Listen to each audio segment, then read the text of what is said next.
Lahat po ng mga tao ay maraming mga pribilehiyong tinatanggap sa Panginoon at ang bawat pribilehiyo na mayan ay matapat tumbasan ng mga tungkulin. It is the balance in life that makes it beautiful. Sa pag-aaral po natin ngayon ng mensahe, pinamagatan nating 10 duties to life, among many others. Hindi lang naman 10 yan pero maganda na maunawa ang 10 ito.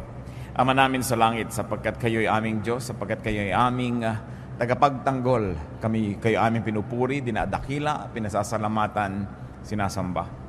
Napakasarap sumamba sa inyo, Panginoon. Napakasarap tumanggap ng pagpapalakas mula sa inyo. Pagpapalakas ng katawan, ng isip, ng aming loob, ng aming dibdib, ng aming espiritu.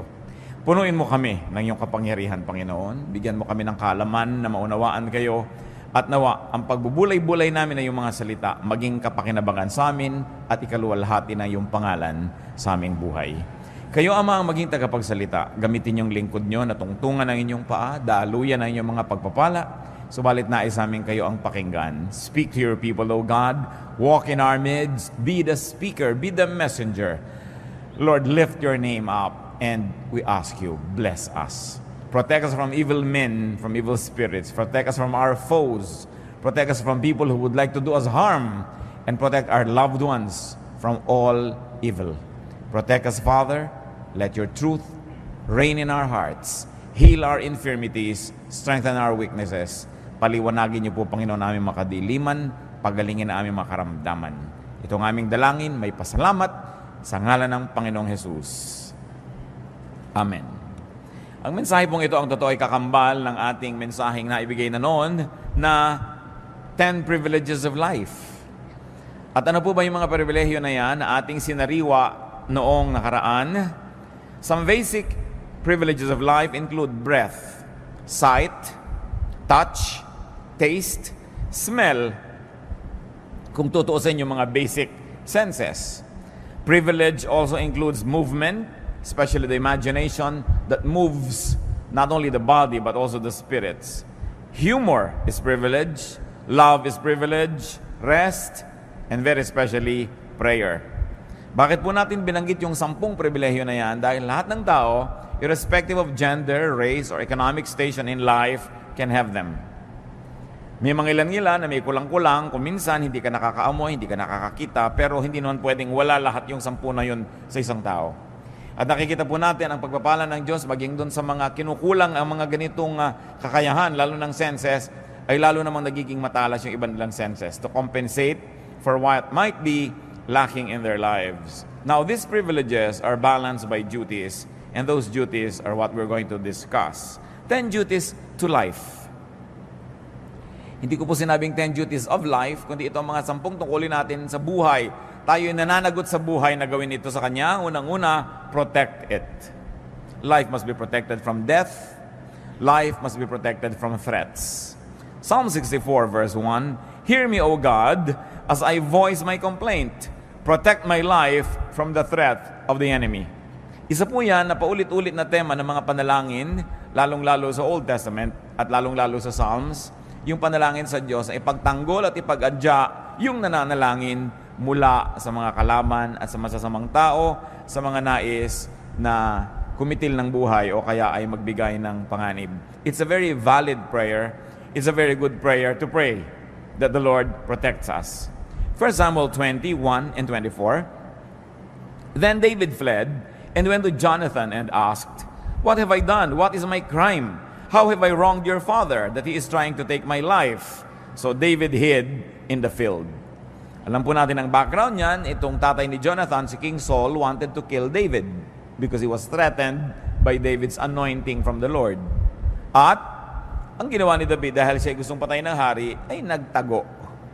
Hindi wise na harapin mo ang bala, wise na harapin mo ang apoy, harapin mo ang kamatayan, kung pwede mo naman itong iwasan. Do not needlessly put life in danger and at risk by commission or by omission. Meaning by doing something that endangers your life or by omitting doing something that can protect your life. Marami pong mga kumisan, mga sports hindi na necessary. Sobrang threat sa buhay. Maraming mga libangan, maraming ginagawa ang tao, inilalagay ang buhay na parang taya sa isang sugal na pwedeng sa isang saglit lamang ay maglaho ang buhay na ito. Hindi ganyan ang ating dapat ginagawa sa buhay. We've got to protect it. At bakit po natin pinag-uusapan itong mga obvious naman na ito?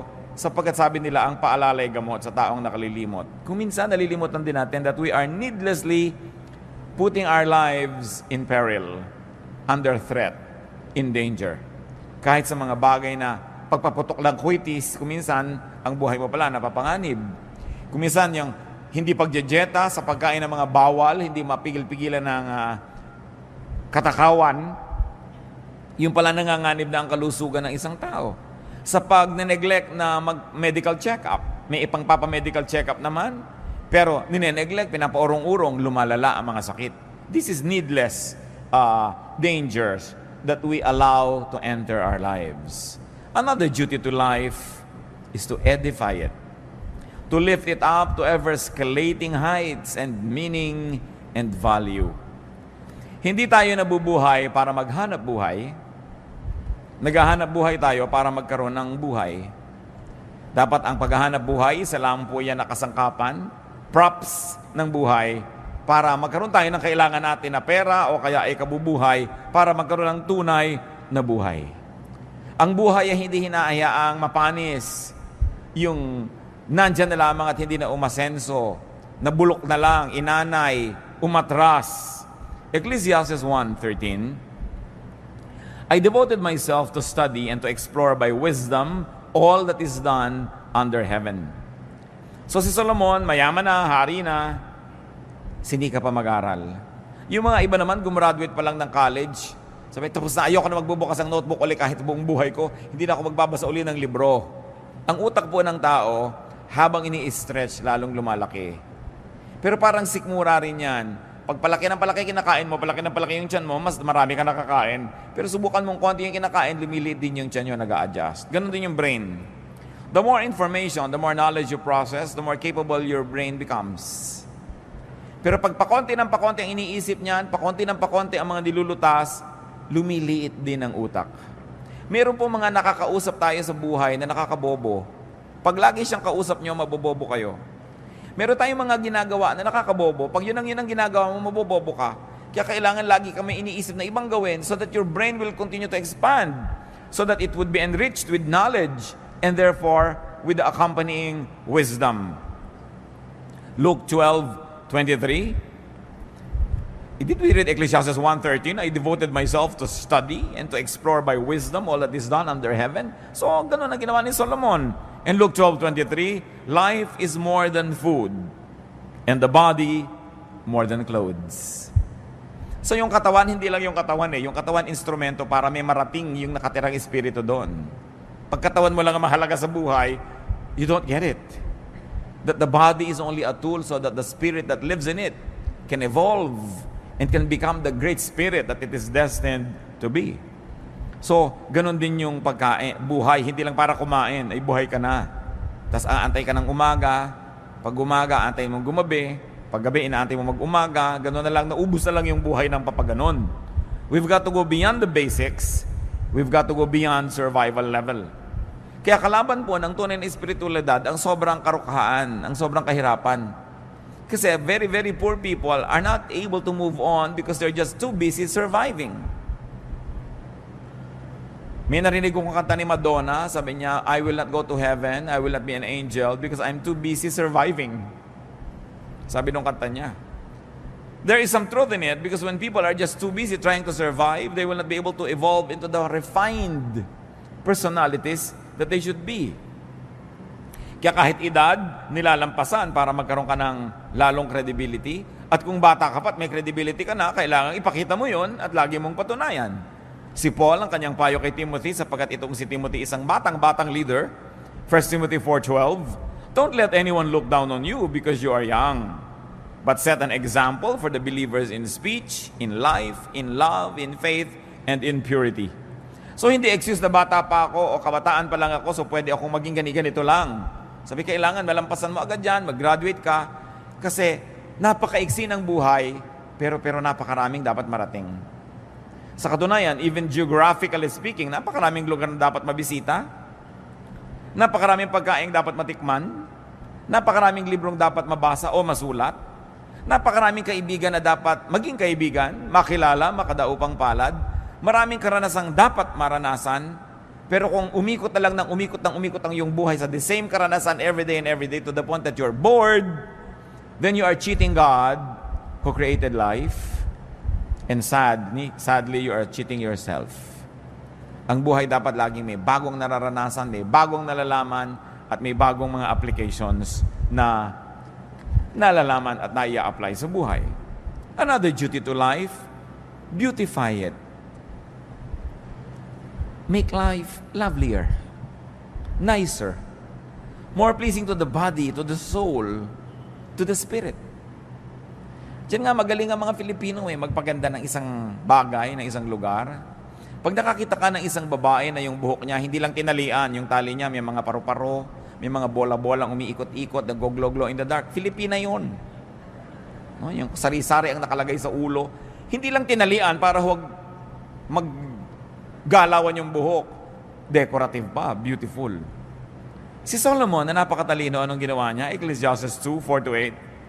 I built houses for myself and planted vineyards. I made gardens and parks and planted all kinds of fruit trees in them. I made reservoirs to water groves of flourishing trees. I bought male and female slaves and had other slaves who were born in my house. I also owned more herds and flocks than anyone in Jerusalem before me. I amassed silver and gold for myself and the treasure of kings and provinces. I acquired men and women singers and a harem as well, the delights of the heart of man. So niya, name it, I had it. Ginawa ko. At hindi maliit na bagay na siya tinawag na matalino. Ang lahat dapat makita ng mata, tiningnan niya. Ang lahat dapat matikman ng labi, natikman niya. Ang lahat dapat mahigaan ng likod, hinigaan niya. At hindi lang ba siya nabubuhay, meron pa siya mga singers. Ngayon, madali yan maglagay ka lang ng iPad, magpatugtog ka ng cassette dyan o video, may tugtog ka na. Pero noong araw, kailangan pa ng mga live orchestra, nilalagyan. Bakit mo nilalagyan ng musika ang buhay? Kasi nagpapaganda yan. Bakit nilalagyan ng kulay ang buhay? Kasi nagpapaganda yan. That's why the eye is able to see many shades of colors. That's why we can appreciate various shades of temperature. Lamig o init. Merong gusto mo kinakain mo na maligamgam. Merong gusto mo talagang nagbabaga sa init. Merong gusto mong nagyayelo sa lamig. And all of that are experiences that human beings were designed by God to explore and to enjoy. So beautify your life. Yung bahay nyo, maliit man, pagandahin. Ang gulo-gulo, ang dami-daming kalat, ang lihim lang yan, marami ka lang kahon. Paglalagay mo lahat sa kahon. Diba? Hindi nakasaburay-ray dyan sa bahay mo lahat ang bagay-bagay. No? Hindi yung ang gulo-gulo. Hindi kailangan ka maging mayaman para maging maganda ang kapaligiran.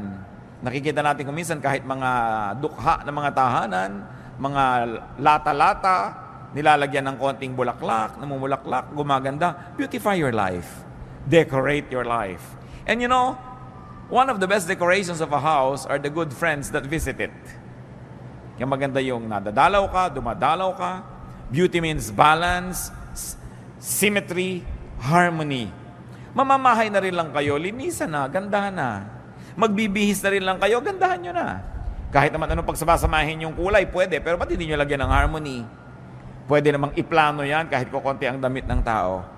Tingnan nyo yung kulay na bagay sa inyo at yun ay pagsusuot ninyo. Hindi yung kumisa na pagkakamalaki naglalakad na kortina. O sa lalaki ng checkered, akala ng mga tao, bintana kayo. Sa kailangan, tinitingnan mo, maganda ba to sa akin? Bagay ba to sa akin? Kailangan ay pinapaganda. Hindi lang kasi yun for you to feel good You also minister to others kasi nagagandahan sila sa nakikita nila. It is our ministry to beautify the environment and we are parts of that environment. Lalaki, babae, walang gender issue yung kagandahan. Kaya nga napakaganda po ng wikang Tagalog kasi sa atin yung ganda pang lalaki at saka pang babae din yan. Sabi natin, magandang lalaki. Di ba? Ganun din tawag natin. Hindi natin hinahati sa gender yung beauty. Because sabi nga ni Mrs. Marcos, a man who does not love beauty is only half a man. Dahil siyempre, kailangan nag-appreciate ka niyan. Another duty to life is to love it. Are you in love with life? Nagigising ba kayo sa umaga sa sabi nyo, I love my life? Mahihiga ba kayong, I love this bed? Kakain ba kayo, I love this plate? O eto na naman, dito na naman ako kakain sa gasgas na plastic na ito. Eh, ba't hindi kayo magpunta ng magandang-gandang plato? O ang dami yung magagandang plato, inaanay doon sa estante, tinitira ng mga bubuyog at gagamba. No? Kailangan gamitin niyo yung mga magagandang bagay na yan. You should love life. Huwag yung gutay-gutay na ang inyong mga tuwalya, tapos ang gaganda nakatago. Aanin nyo yun, di ba? Kailangan gamitin yun. Meron naman kahit tayo hindi mayaman, meron tayo niya magagandang tuwalya, mga pang-derby na mga bedsheet. Gamitin ninyo yan. Kasi pag pinagagamit nyo yan, nakita ng Lord na magagasgas na, makukulangan na, papalitan niya. Kaya kung minsan hindi pinapalitan, hindi naman ginagamit nakareserba. May reserba ka pa, gamitin mo. Subukan mo ang Diyos. Kasi alam nyo kung bakit. Ang Diyos mahilig sa maganda. God is God of beauty. Titingnan mo ang nililikha niya, mga bato, ang mga dahon, ang mga halaman, pati mga hayop. Ang gaganda. Kaya napakalaking kasalanan na pangit. No? Ngayon, yung pangit, hindi ibig sabihin natin ganito ilong mo, ganyan ang buhok mo, pangit ka. No, there's no such thing. Because all human beings were made by God. So, ano man buhok mo, tuwid o kinky, lumalakad man yung suklay pag inilagay mo, o ayaw lumakad. Pag may pumasok na insekto sa loob, di makawala. Maganda ka pa rin dahil Diyos pa rin ang gumawa ng kulot na buhok. Ang point lang, maganda ba yung gupit mo? Bagay ba naman yung ginagawa mong ayos sa iyong sarili? Hindi pinag-uusapan yung height. Anong ginagawa mo sa katawan mo? Pinapabango mo ba yan? Pinapakinis mo? Love life. Kaya alam niyo po, kitang-kita niyo pag ang isang may bahay ay ganado.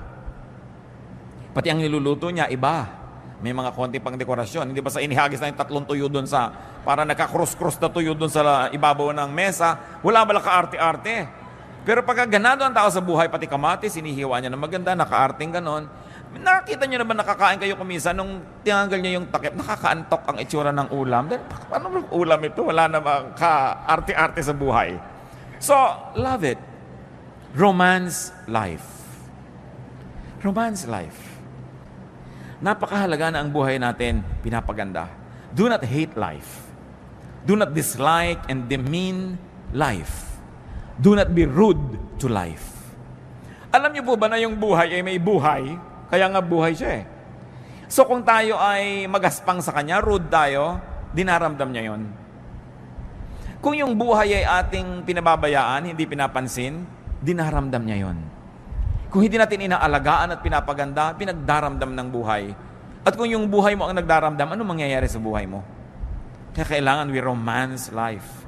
Ecclesiastes 6:3. A man may have 100 children and live many years, yet no matter how long he lives, if he cannot enjoy his prosperity and does not receive proper burial, I say that a stillborn child is better off than he.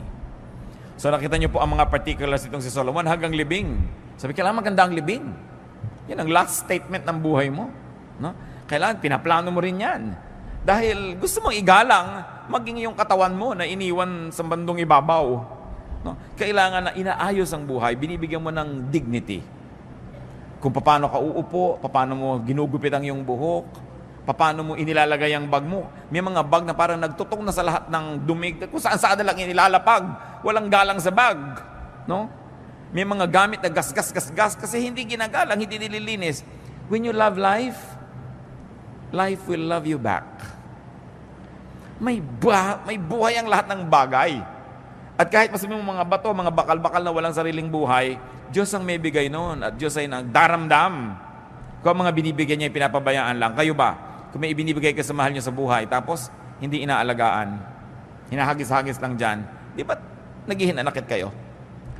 Eh ang Diyos na nagbibigay sa atin ng lahat ng tinatangkilik natin.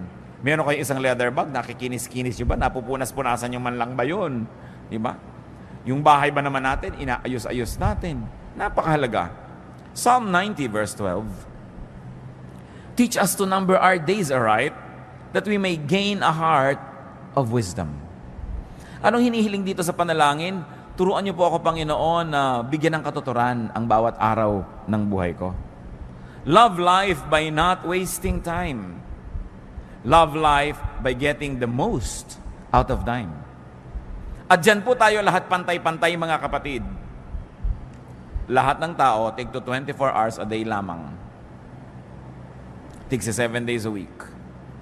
Bakit dumadaan ko minsan isang semestre na merong isang estudyante na magiging 4th year na siya, pero ikaw na isang estudyante, 2nd year ka pa rin, Pareho kayong dinaanan ng semestre na yun, ha? Bakit dumadaan ng mga panahon? 7 taon na yung inyong kapitbahay, may aanihin na siyang atis. Kasi nagtanim siya 7 years ago. Ikaw na walang itinanim, titingin-tingin ka lang sa atis niya. Pareho kayong dinaanan ng 7 taon. Pare-pareho po tayong dadaanan ng 5, 10, 15, 20, so and so on, na mga taon. Pero may nangyayari ba sa mga taon na dumadaan sa ating buhay? Nadadagdagan ba tayo ng kaalaman? Nadadagdagan ba tayo ng wisdom? Mas bumubuti ba ang ating puso? Mas bumabait tayo? Mas rumurunong tayo? Yun ang napakahalagang mangyari sa buhay.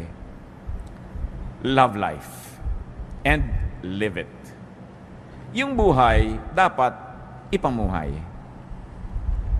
Go gladly through the motions of living. Ano ba yung mga motions of living?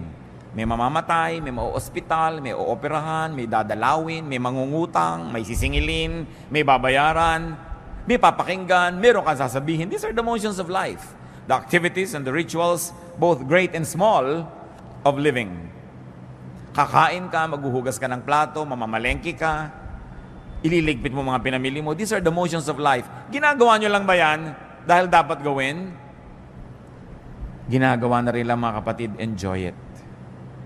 Naghihiwa na rin lang kayo ng manok. Di ba?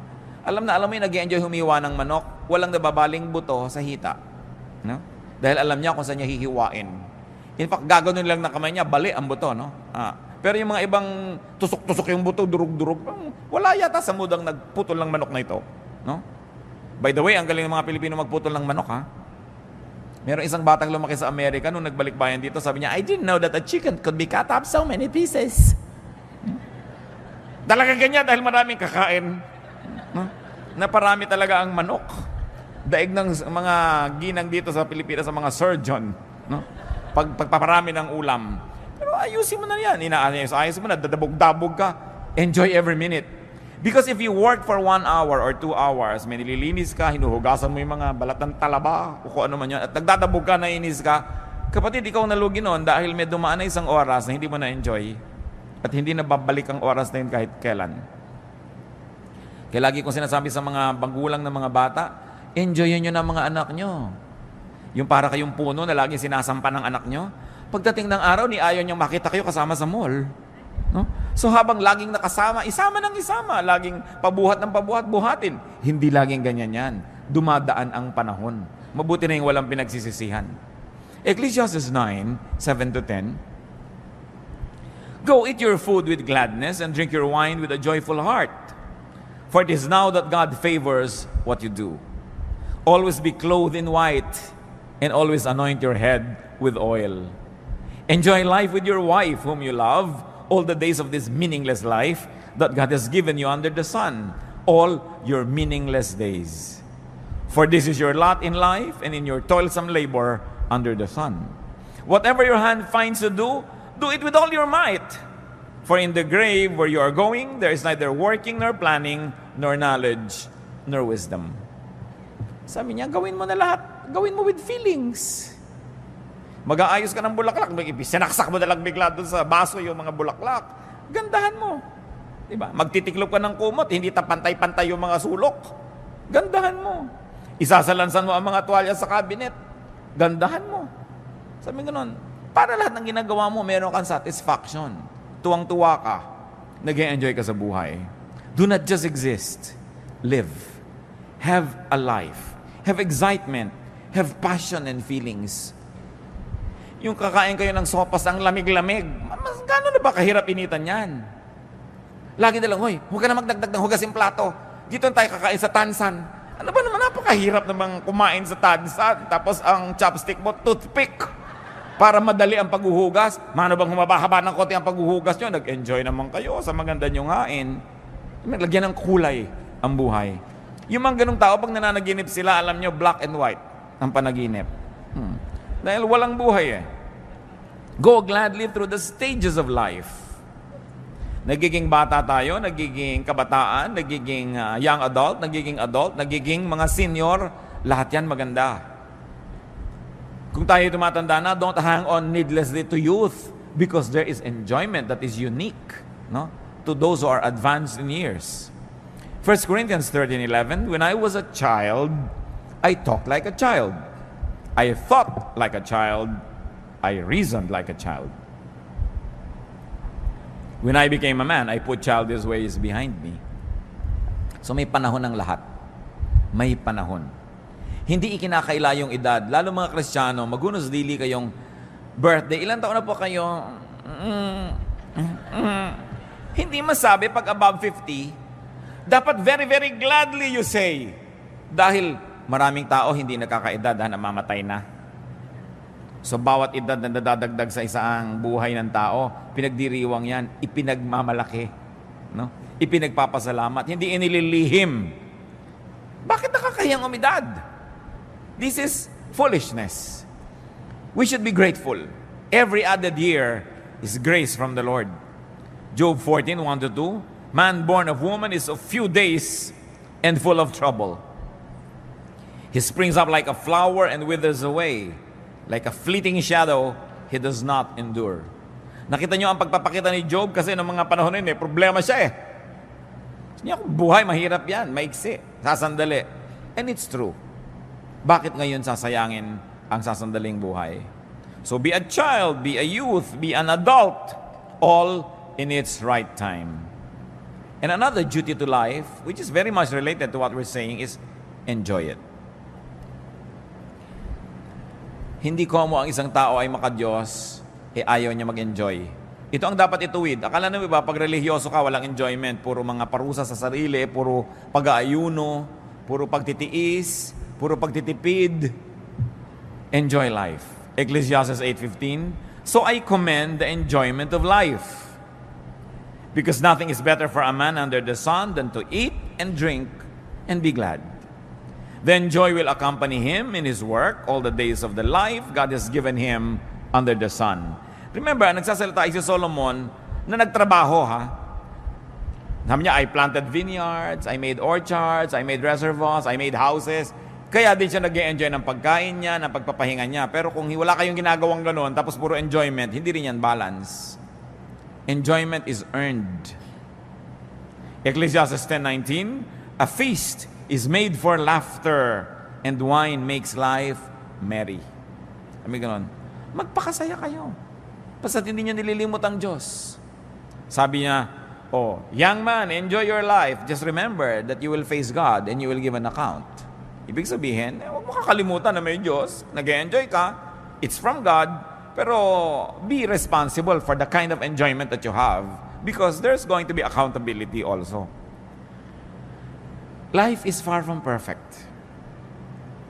Don't cry over spilled milk, sabi nga nila. Marami na siguro kayong gatas na naligwak, juice na natapon. Baka naman hanggang ngayon, ipiniiyak nyo pa, tama na.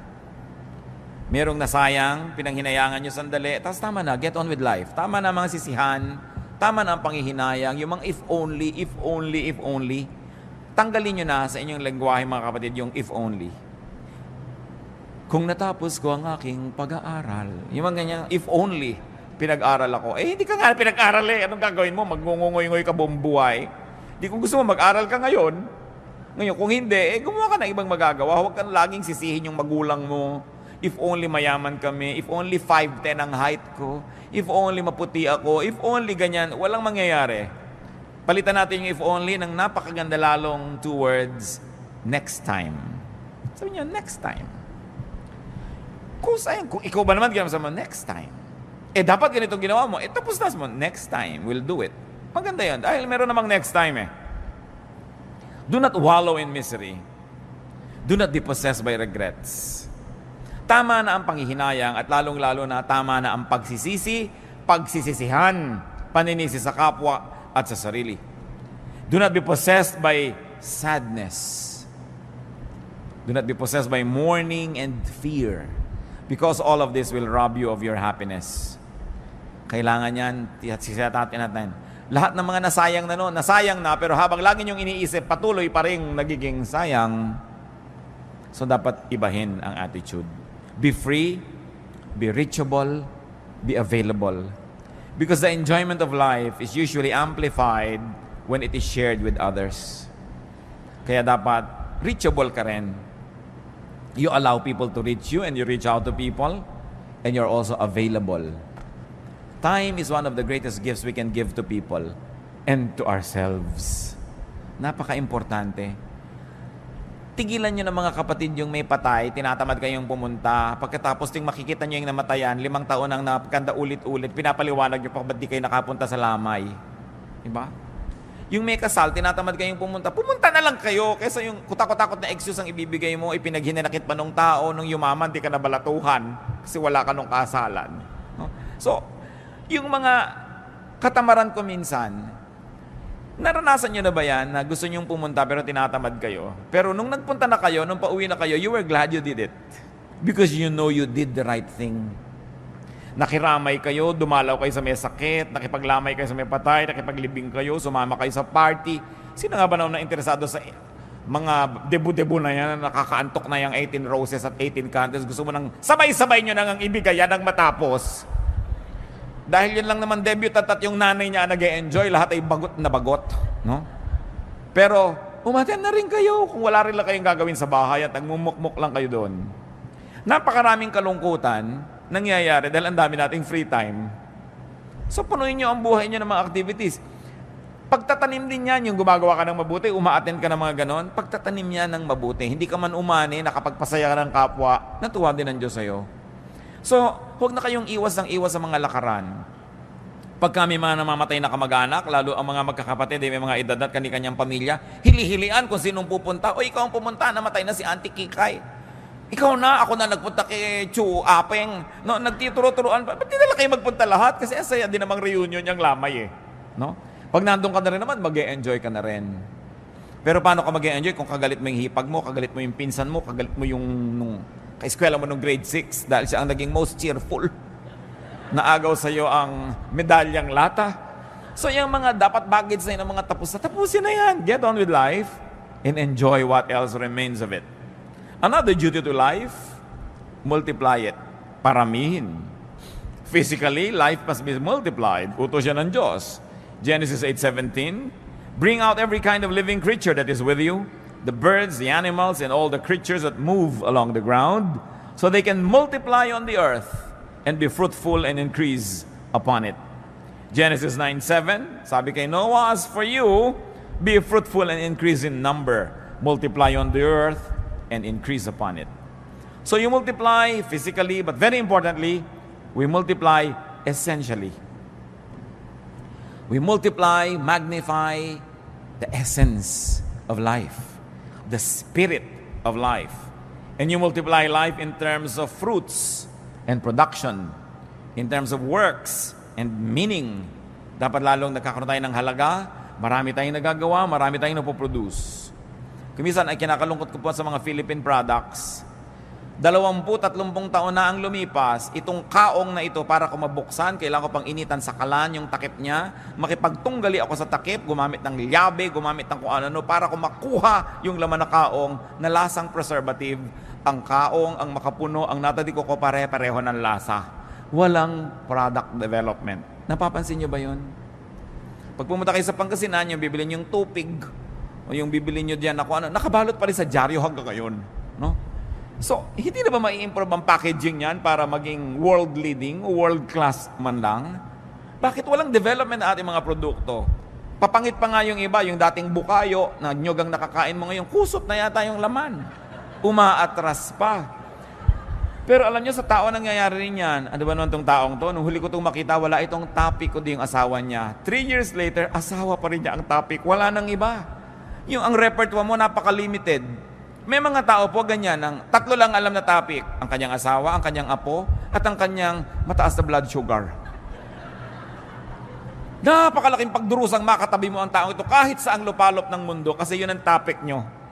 Wala nang iba. So pansinin nyo mga kapatid, baka kayo yun. Yung iniiwas-iwasan na kayo ng mga tao dahil pag-uusapan na naman namin ito, yung cholesterol niya. Yung, wala nang alam na topic kundi ganyan.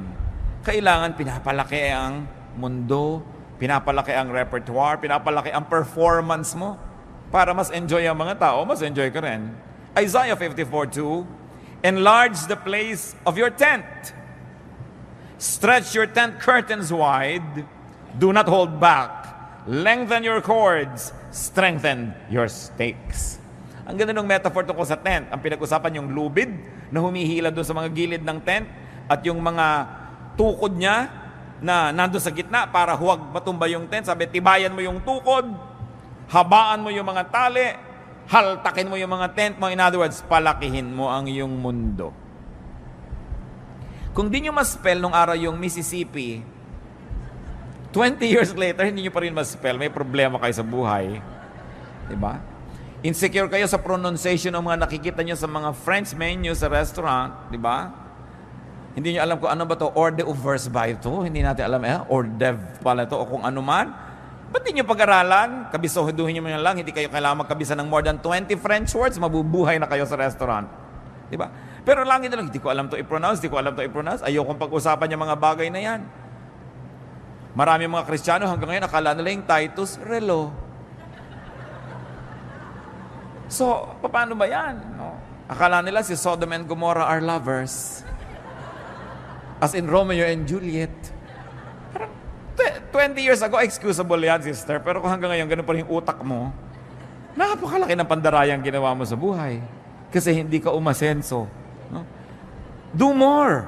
Plant more. Stretch yourself. Kasi kaya. Nakakita ba kayo ng mga gymnast? No? Minsan tuwan-tuwa ka na, may dala kang platito, hindi nahulog. Pero nakita nyo ba yung may mga 5 platito pinapaikot na ganyan, tapos meron pang mga laman na chandelier yung platito? Tapos nakasakay pa siya sa bisikleta, iisa ang gulong, habang namimisikleta siya sa alambre. Nagagawa ng tao, ba't di mo magawa? Ibig sabihin, nagagawa yan.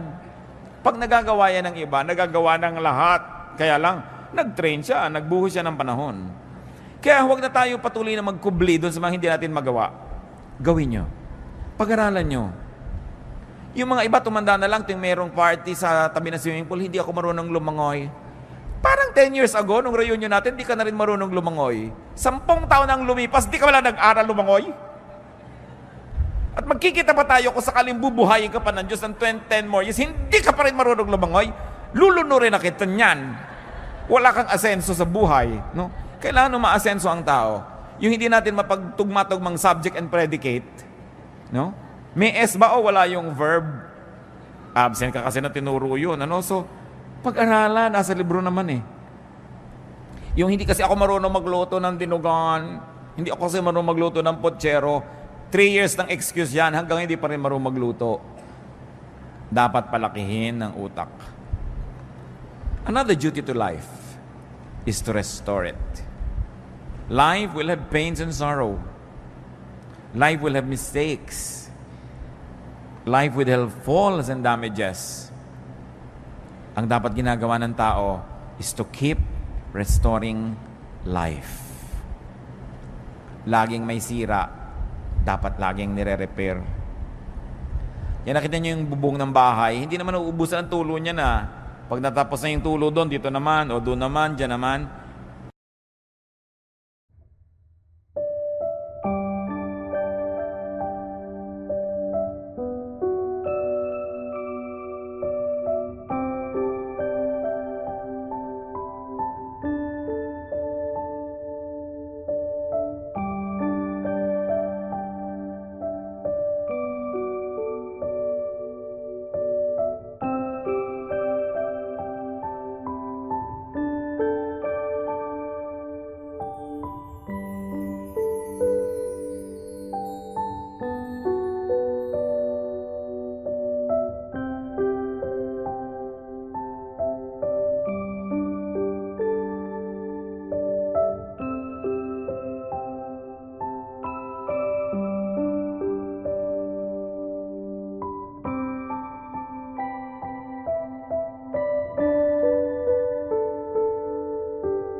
Pero gawa ka ng gawa kasi nagkakaroon ng mga bagong tulo eh. Linis ka ng linis kasi nagkakaroon ng bagong dumi. Sulsi ka ng sulsi, nagkakaroon ng mga bagong pilas ang damit. Ngayon, ganoon din ang ating emosyon. Ganoon din ang ating espiritu.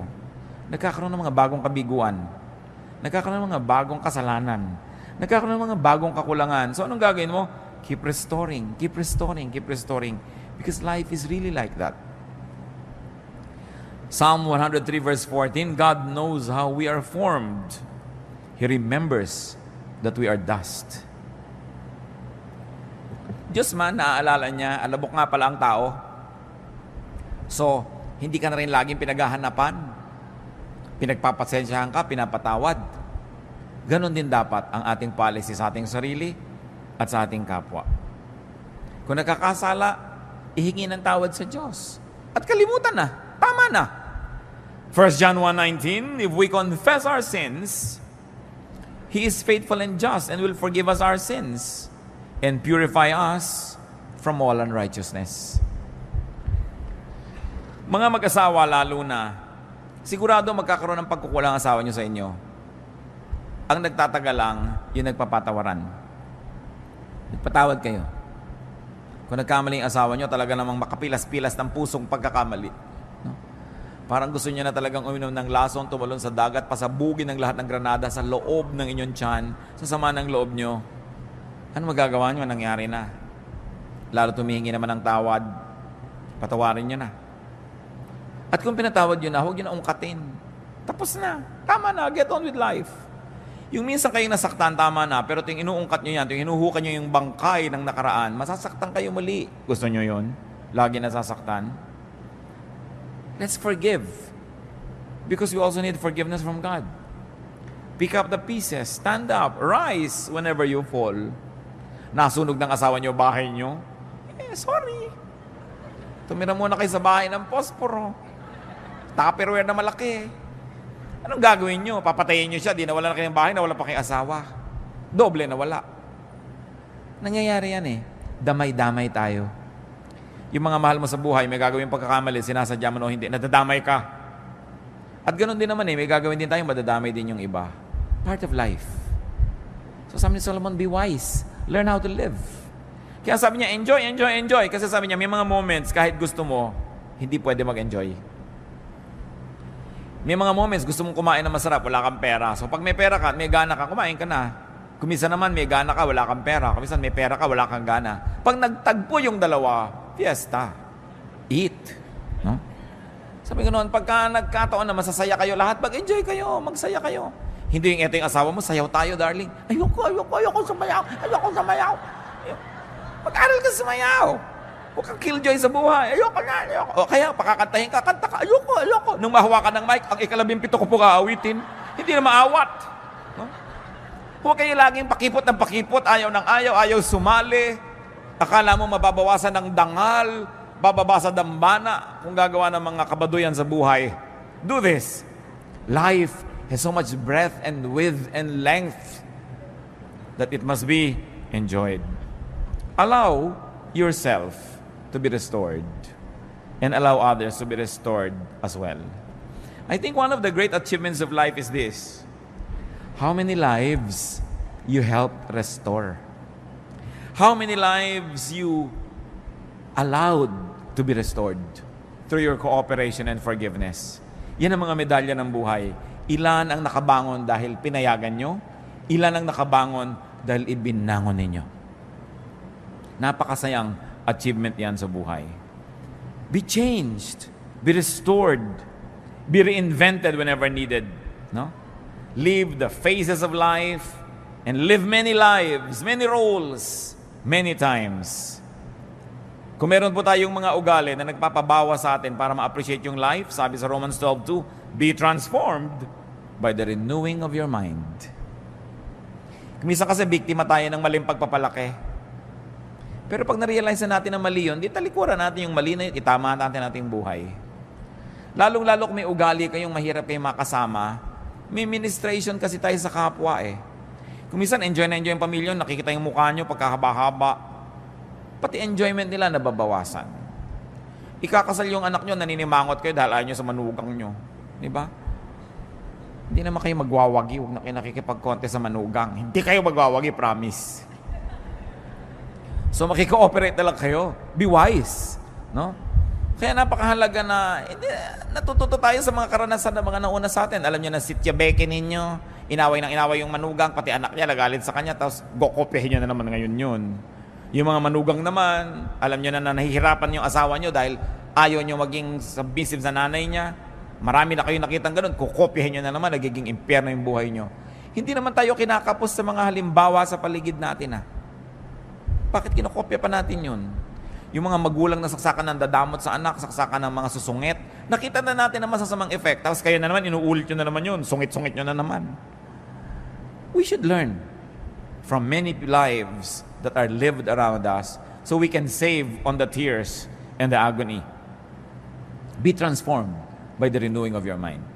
Mga kapatid, kung honest po tayo mismo ang nakakaalam ng mga pangit nating ugali. Lahat ng tao may masagawang ugali. Ang totoo nga, isa yan sa mga katotohanan ng buhay na maraming tao talaga masama ang ugali kesa sa mabuti ang ugali. Diba? Ngayon, ang tingnan natin, masama ba yung ugali ko? Ano ba yung masama sa ugali ko? Paano ko ito ayusin? Huwag natin laging tingnan yung ugali ng iba. Sabi nga, tapat ko, linis ko. Diba? Ugali ko,